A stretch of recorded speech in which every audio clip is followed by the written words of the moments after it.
Well, hey folks, it's your old pal King Waspinator. Welcome back to Total Party Skills. This one's possibly more for like the YouTube enthusiasts and other YouTubers out there.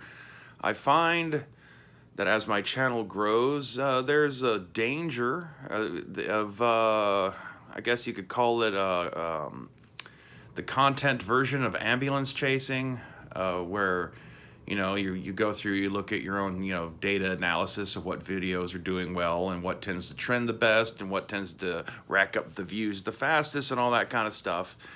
And since the goal of any YouTuber who's seriously trying to grow their channel is in the end channel growth and getting those numbers up, it's rather natural to want to lean into the subject matter that seems to get you the most traction.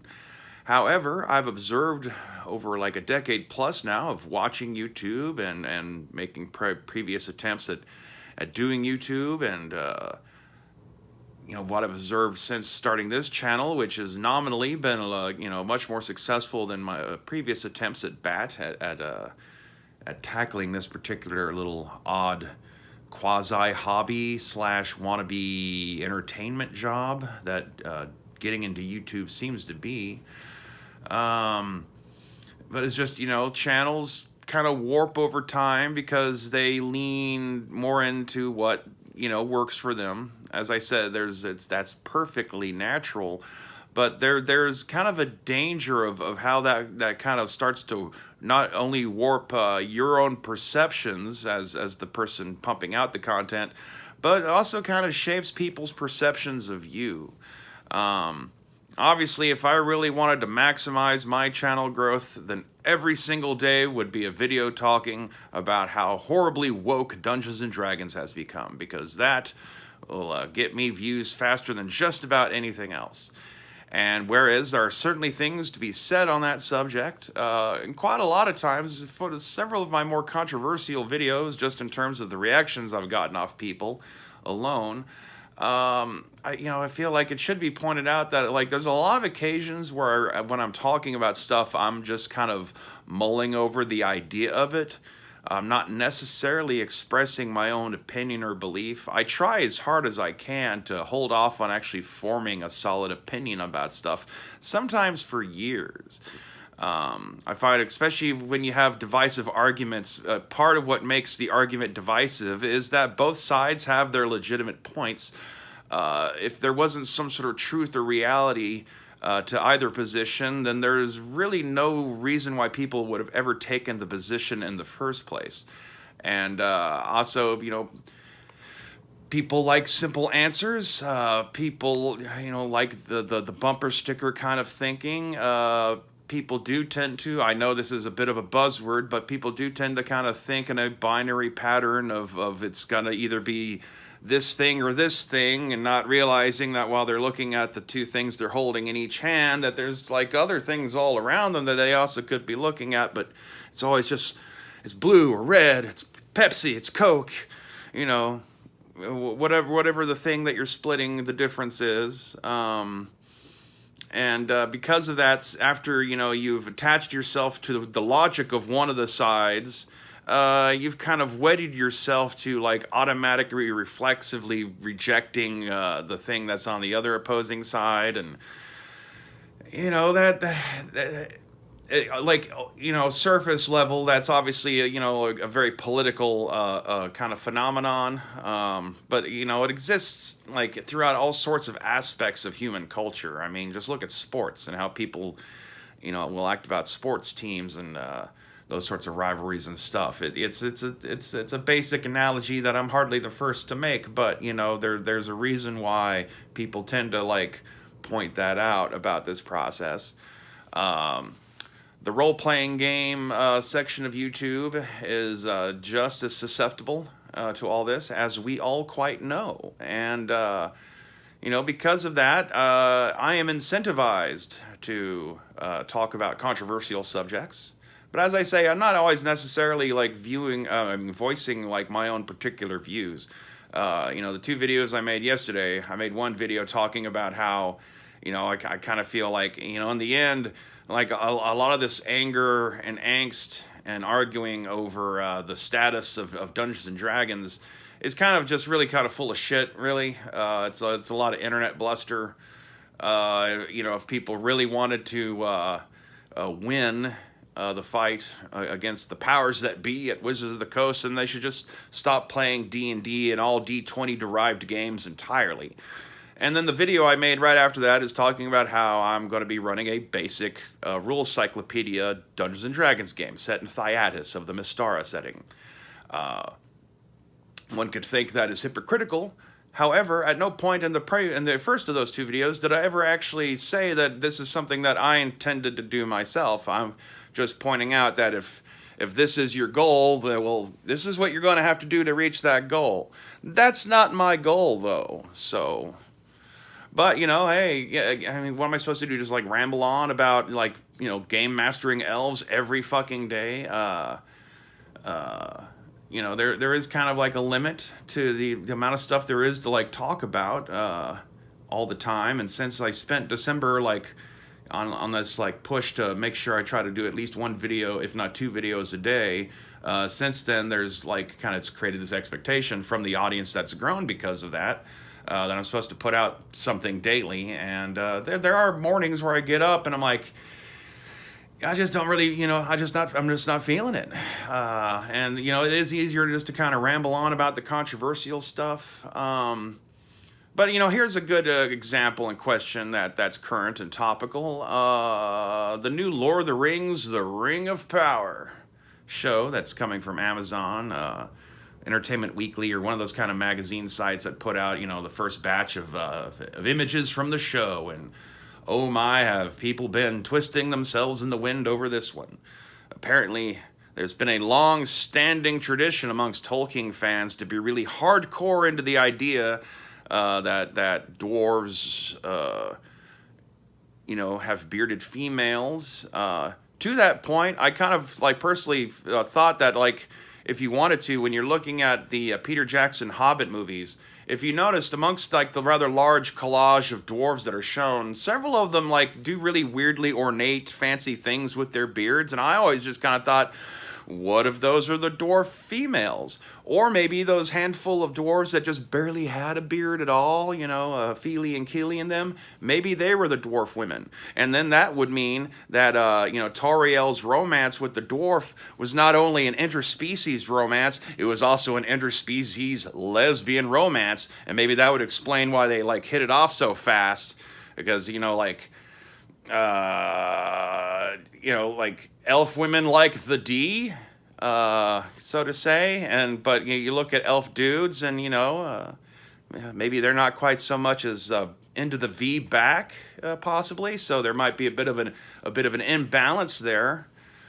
And Toriel, being that she's also a V lover, isn't necessarily happy being surrounded by a bunch of female elves who aren't on the same page, and so running into a dwarf lady who's on the same page might finally allow Toriel to finally express some sort of hidden desires that she's never been able to really be able to manifest in her life before. So, really, we should give Peter Jackson more credit for the brave work of progressive storytelling that horrible video gamey Hobbit trilogy of movies was. And then we've already, new people were, making a row over the idea of African-American hobbits in Middle-earth, and, African-American dwarves are also going to be a thing, and African-American elves. Looking at this from the point of view of D&D gamers, we've already had black dwarves. We had black elf in the D&D movie from 2000. So that ain't new. We've had beardless female dwarves depicted in D&D art pretty much from the get-go, as far as I'm aware. So I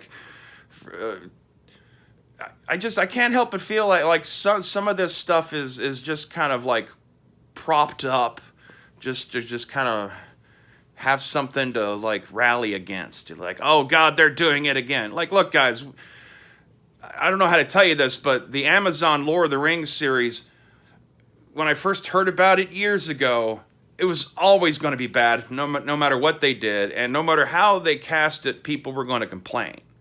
From their point of view, there's kind of a choose your battle kind of angle to that. If they had gone with a quote unquote book accurate all Caucasian cast, then people would have bitched about that, and doing it the way they've done it causes people to bitch about that. It's a lose-lose from their angle. Considering that they can get some sweet investment cash by making a show out of diversity, and the fact that they've had corporate mandates about their productions put out by Bezos himself now, like what, 2 years ago. Everything about the show, it's like the creators aren't making a statement. They're just doing what they've been told to do in order for them to be able to get their paycheck. None of them really care. There's this I run into this every once in a while just in comment sections here or there of like these extremely fake sounding quote unquote Tolkien fans who are great fans of the Second Age, as if that's a fucking thing that's ever existed. God, I mean, just as when I hear people say they've read the Bible a lot, I take with a grain of sand when I hear people say they've read the Silmarillion a lot. I've tried to read the Silmarillion a couple of times, and I think once I really technically actually caught the narrative thread to be able to follow it all the way through. But those are not like standard narrative novels. They're not really meant to be read. They're meant to be researched. The idea that there's that level of a fan base over this period of Middle-earth setting is ridiculous, and the whole thing was done for cynical reasons. Even before any of the stuff of the casting, before they had any idea what the actual time period they were going to choose, or who the characters were going to be, or what kind of plot they were going to pursue. The paraphrased, simplified version of what happened is that Jeff Bezos walks into a room and says, I want a fucking Game of Thrones myself so people will watch my stupid Amazon Prime shows. And then he walked out. And so they poured an unlimited check on the Tolkien family to buy the rights to be able to produce Lord of the Rings, because it has built-in popularity and global brand recognition. And it's similar enough in tone that, morons who hear, I want the next Game of Thrones, start to think in their head, well, we got to make something that looks exactly like Game of Thrones to make the next Game of Thrones, when in reality, when you say shit like, I want the next Game of Thrones, or I want the next Star Wars, that's not going to manifest in a carbon copy of the thing. Giving us another fantasy setting with a bunch of, knights and kings and queens, and some sex stuff, because apparently there's going to be nudity and sexuality in this version of the Lord of the Rings too, from what has been early rumor leaked and all that kind of stuff. I mean, they're taking the mandate of Game of Thrones very literally, even down to replicating the fact that it's based on a series of fantasy novels. They're trying to guarantee it works by having spent the money required to buy Lord of the Rings, so they get that built-in brand recognition, the premium shit. This ain't no fucking Wheel of Time that only 1 out of 10 people who actually read books have ever heard of. This is the top tier, preeminent, the thing from which all the rest of the fantasy genre is basically downwind from now. And that's not the impetus to tell a story. It wasn't because someone went to Jeff Bezos with, man, I've been a big fan of the Silmarillion and I've spent years picking through it and figuring out how to splice all these different narrative storylines together into a 7-season arc that'll tell the whole story all the way from the dawn of the universe all the way up through the fall of Numenor and all that kind of stuff, and the sinking of Beleriand. Where each season is going to be a slightly different era. We can go through all the stuff about how Galadriel is older than the fucking moon, and the Silmarils, and the Dark Elves that are gone, and the strange origins of the dwarves. Where if we want to get really fucking technical about being accurate about dwarven culture in Middle Earth, it's kind of almost implied at times that they don't have females at all, let alone bearded females, like all, you know, like is trying to make some stink over a dwarf queen of Khazad-dûm who doesn't have a beard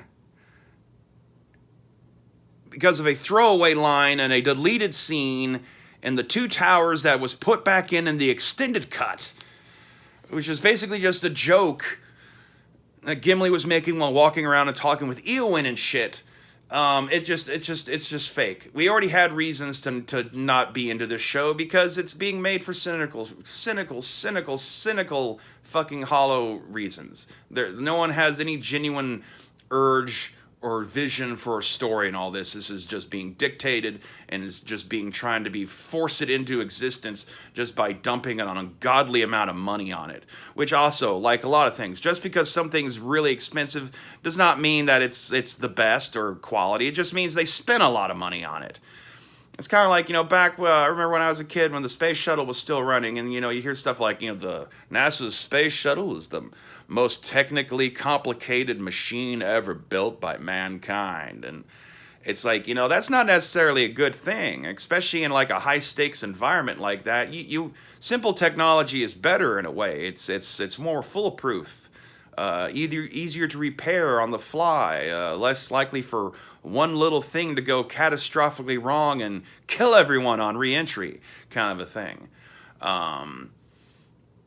You know, this Amazon show being so bloated, that's not an indication of quality. That's an indication that it's bad. You know, they fired one writing room because they wanted to make Gandalf a woman. You know, I don't care about ethnically diverse dwarves and hobbits. I'm probably slightly more bothered by the fact that Galadriel, as a younger elf lady, is very like, you know, Brienne of Tarth kind of looking. Maybe, you know, like a bit more cynically prettier, but she looks, you know, I don't know. Maybe that was a picture of someone else. Maybe that's supposed to be, you know, what's his name? God damn it. Too much fantasy information. It's hard to keep track of everyone's names. Whatever. Aragorn's ancestor guy who betrayed Elrond and Gil-galad at the end of the war. His sister's supposed to be a character. Maybe that was her. So if that's the case, then maybe that's a little bit different. But if that was Galadriel, so I don't know. But you know, is any of that really the reason to like? Oh my God, this is gonna, we already knew this was going to be bad. We knew this 2 years ago. This close to it being released, all this bitching just kind of like seems in bad faith. I know everyone's like sick to death of the quote unquote woke casting. I get it. I poke fun of it constantly. You know, when seeing it on shows nowadays, just hanging around the house. However, I also have spent years listening very carefully and trying to understand and be understanding of the position of the fandom menace crowd, let's say, you know, all because of the you know, Star Wars: The Last Jedi. So that's, I guess, maybe why I'll frame it through that phrasing, but that this is spread well outside of just Star Wars at this point, and is very much in the D&D culture now in its own form. I've been trying really hard to be like understanding of the position, because I want to, you know, like, you know, I don't want to just like close off half of the population and just say they're all morons. I mean, like, this many people feel this passionate about something, maybe they do have a point that should be addressed so that we can get a better product out of the process, kind of a thing. And during this time, I've heard quite a lot of people cite the old MLK merit argument of we don't want people being cast in movies because of their skin color or their gender or their sexuality. We want them cast based on the merit.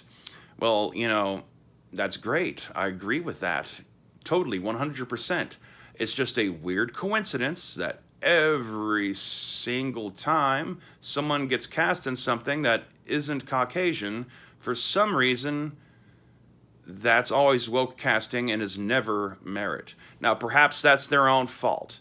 You make a big deal about how you're going to be like making these cynical, enforced decisions on the ethnic composition or sexual composition of the people you're watching on screen, and then people are going to just naturally, that anytime they see someone who isn't straight white male, then obviously the only reason they're there is to fulfill that guideline. To a degree, that is their own fault for having created that. But yet, at the same time, not a single one of these casting decisions is actually based on merit. I mean, I've said it before, I'll say it again. If they were to ever cast Idris Elba to play James Bond, I would say that is actually warranted on merit, based on the most basic concepts of what, qualifies someone to be able to pull off the James Bond role outside of melanin levels within their skin cells. There's a part of, like I said, I make fun of it too. I notice it too. It's their own fault, but at the same time, every single fucking time, this gets, pointed out, as in, like some sort of terrible thing. I do not care if the Queen of Khazad-dûm is a black dwarf. That affects me not one whit whatsoever. Are they gonna make her a lesbian like they seem to be doing with all the overweight black ladies in TV shows of genre fiction lately? I.e., the girl in Peacemaker, for example. I don't know. We'll just have to wait and see. But on the surface, the Africanized dwarves and Africanized hobbits are not the end of the world, and are not the reason to be up in arms about this Lord of the Rings. We should be up in arms about this Lord of the Rings because it's not being made for any goddamn good reason at all. It's just a vanity project for Jeff Bezos. It's not like he even needs the money. Most people, like a huge amount of people, already have Amazon Prime, and they don't watch it. They're still paying for it because they're getting all the other benefits that come with Amazon Prime, like the faster shipping, blah, blah, blah, blah, blah. It's just for his own ego that he actually wants people watching the shit that they're paying for and ignoring.